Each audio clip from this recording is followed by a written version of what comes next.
In this video, I'm going to show you how to sign up for Zoho Books to use for your business.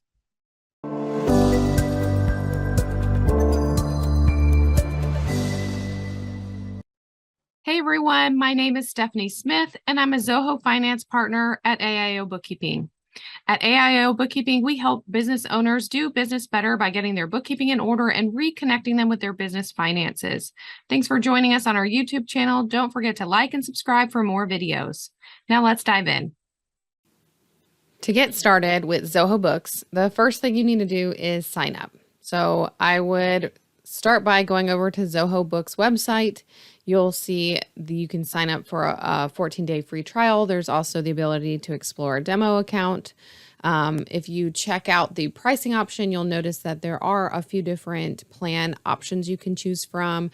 Depending on what you're doing with your business will really make the difference for what you sign up for. So take a look through the different features, things to note, bills, timesheets, you can have budgeting, custom domains. It really just depends on what you're looking for, as well as how many users you want on your account. So one thing I do want to point out is their free account is free for businesses with revenue of less than $50,000. So this is a great option as you're first getting started.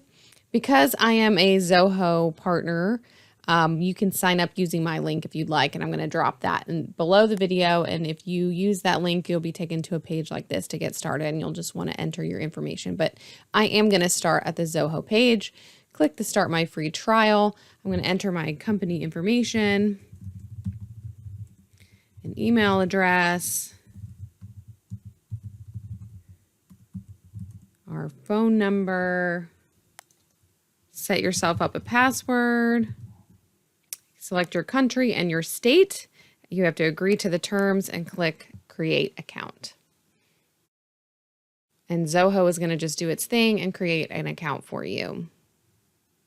Note that you will be sent an email to verify your account, so make sure you go to your email and click the Confirm Account button within the next 30 days of signing up to verify your account. And then you'll be ready to set everything up. So here's the page to get set up. It's going to ask for your name, your business location, the state, your currency, language, your time zone. I am in Georgia, so I am Eastern time zone. Let me change this. If your business is liable to collect sales tax, you should select this option and change it to yes. Otherwise, you can disregard it. If you are a service-based business, this might not apply to you, but if you're selling products and physical goods, this might apply to you. So make sure you select that option if it applies, and then click the Get Started button. And you can always change these options later on in your settings, so don't be afraid to do something wrong to begin with. And that's it. You've now signed up for Zoho Books. When you get to the screen, you'll get this nice welcome pop-up, and there'll be a button here that says Show Me Around. You can use this button to get a little tour of the system itself, but you are essentially ready to get started. Catch one of my next videos and I'll show you how to navigate the system, where everything's located, as well as how to set up your organization details, how to get your banking set up, and everything you need to know to use Zoho Books for your business.